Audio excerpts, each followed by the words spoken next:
The final destination. Ah, 3 years have passed. The house is still here, the garden is the same, the riverbank by the Ganges remains unchanged, and the marble pond is still here. I am here, and so are these walls and doors. But none of these things touch my heart anymore. That intoxicating feeling that used to arise from the refreshing, enchanting breezes of the Ganges is something I now yearn for, in vain. My heart is no longer the same. The young woman who was the anchor of my life is no longer in this world. Mohini possessed an extraordinary beauty. Her allure was such that loving her seemed impossible. She was someone to be revered. Her face, every gesture, every word of hers emanated the purity and sincerity of her heart, leaving a deep impact on mine. Whenever she looked at me with her shy eyes, the warmth of her gaze created a storm within me. Her eyes radiated spiritual emotions, but her lips were unfamiliar with the language of love. She never expressed, even in the subtlest way, the boundless love that consumed her like a straw in a river. Her love had no boundaries. That love, which seeks union as its goal, is not love, it's lust. Mohini's love was the kind that found joy even in separation. I remember clearly, one moonlit night by that same pond, when she was overwhelmed by my words of love, she said, "Union is the beginning of love, not its end." Ah! That voice is still etched in my heart. Never in my life have I encountered a more profound, a more elevated thought on the nature of love. That love, which is born from glances and remains evergreen even in separation, cannot withstand even a single gust of lust. Perhaps it is self-praise, but the love Mohini had for me, despite my flaws, was so overwhelming that just a drop of it could leave me in a daze. My heart was never vast enough to fully understand it. I often wondered what quality in me had made Mohini so deeply in love with me.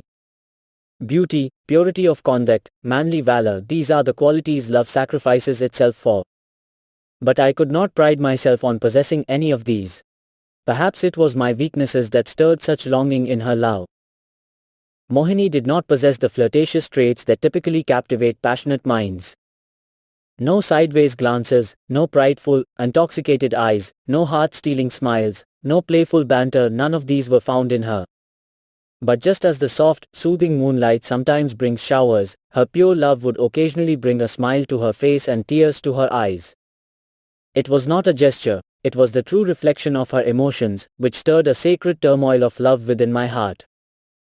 It was evening, when day and night embrace each other. The sky was filled with intoxicated clouds, and I was sitting by that same pond with Mohini. The cool breeze and the overcast skies awakened the dormant feelings of love within the depths of the heart. The intoxication that enveloped our hearts at that moment was something I would sacrifice 1,000 awarenesses for. It felt as though our hearts, overwhelmed by that state, would spill over through our eyes. Today, even Mohini's words were free from the shackles of restraint, and her love-filled conversations were breathing life into my soul. Suddenly, Mohini startled and looked towards the Ganges. Just as our hearts were surging with emotion, so too was the Ganges in full flow. A small, flickering lamp was floating on the restless, rising and falling surface of the water, its shimmering reflection dancing and illuminating the water like a shooting star. Ah! What was the significance of that tiny lamp? A few scraps of paper, a few bamboo sticks, a clay lamp. It was as though it symbolized someone's unfulfilled desires, a small tomb on which a compassionate soul had lit a lamp. But that tiny lamp, with no stable existence, kept moving forward, battling against the waves of that vast river, colliding with whirlpools, overcoming the roaring waves. Perhaps the river goddesses, out of pity for its weakness, had hidden it in their protective embrace. As long as that lamp flickered and swayed, gently rocked by the sympathetic waves, Mohini watched it intently, lost in thought. When it finally disappeared from sight, she stood up in agitation and said, "I want to go to the shore and see that lamp." Just like a child runs out of the house, drawn by the sweet calls of the candy seller, and looks at the treat with eager eyes, calling out impatiently, Mohini hurried towards the river bank with the same enthusiasm and innocence. There were steps leading down from the garden to the river. We both descended quickly, and as soon as we reached the shore, Mohini jumped with joy and exclaimed, "It's still there. It's still there. Look, it's moving forward." The childlike excitement and restless eagerness on Mohini's face at that moment is something I will never forget. A question arose in my mind: what was the deep connection, the intense emotion, with that lamp? Someone like me, devoid of poetic sensibilities, could not unravel this puzzle at all. A sense of foreboding filled my heart. It was a dark night, with clouds gathering, the river was in flood, the wind was strong. This was not a safe place to stay. But Mohini, the picture of eager, innocent excitement, stood silently, her eyes fixed on that forlorn lamp, which kept moving on, not knowing where, to what destination. But after a short while, the lamp vanished from sight. In a voice tinged with disappointment, Mohini asked, "It's gone. It must have gone out?" And before I could respond, she walked over to the small boat we used to occasionally take for river excursions. Embracing me with love, she said, "I want to go see where that lamp is going, to which destination." Saying this, Mohini untied the boat's rope.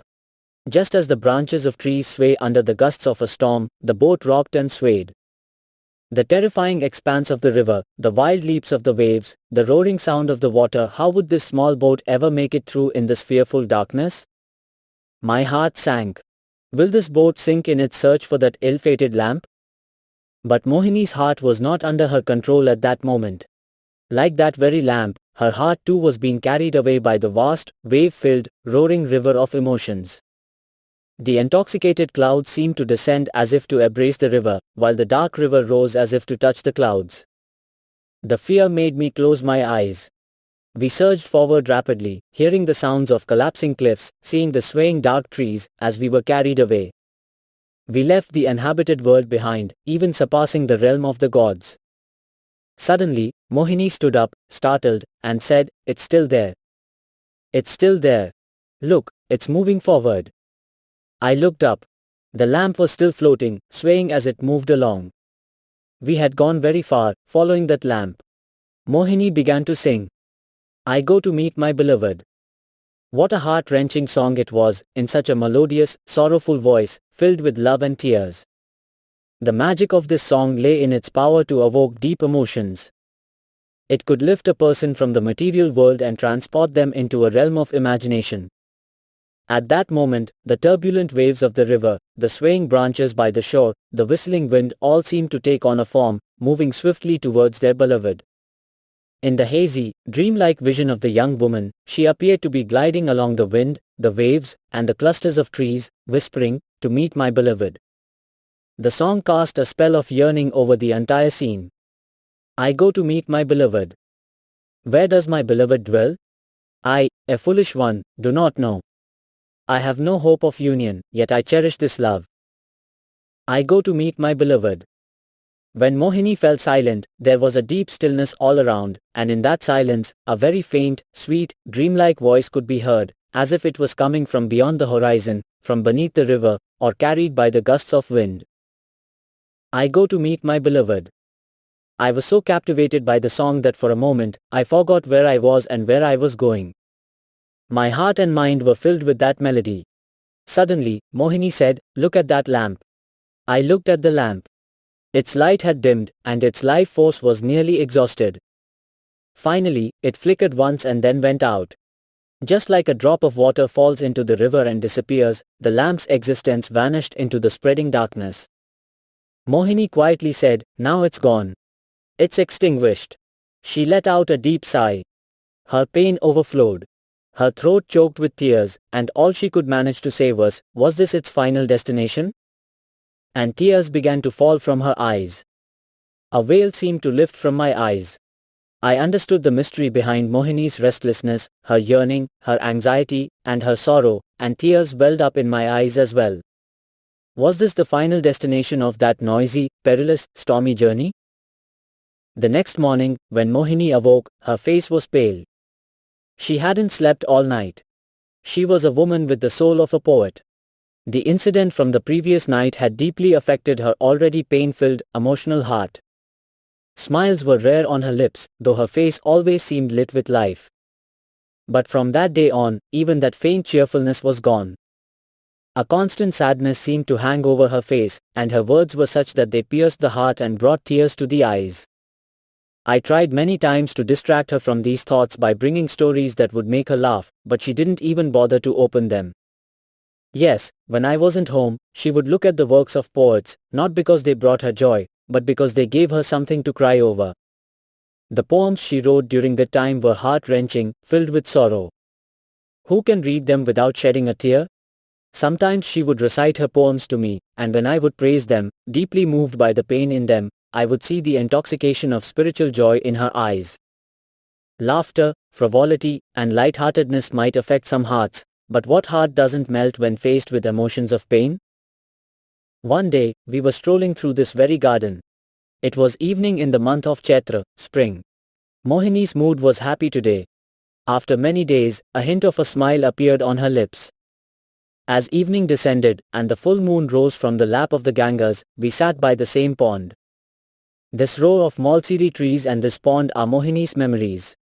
The board for playing dice was spread out in the moonlight, and the game began. Today, her fresh mood made her beauty shine, and her charming playfulness intoxicated me. I played several rounds, and every time, I lost. The joy of losing was far greater than the pleasure of winning. There's a unique delight in light intoxication that isn't found in being fully drunk and delirious. The moonlight was scattered generously. Suddenly, Mohini looked towards the Gangas and said to me, "What is that light across the river?" I looked as well. A funeral pyre was burning, but I dismissed it, saying, "The boatmen are cooking."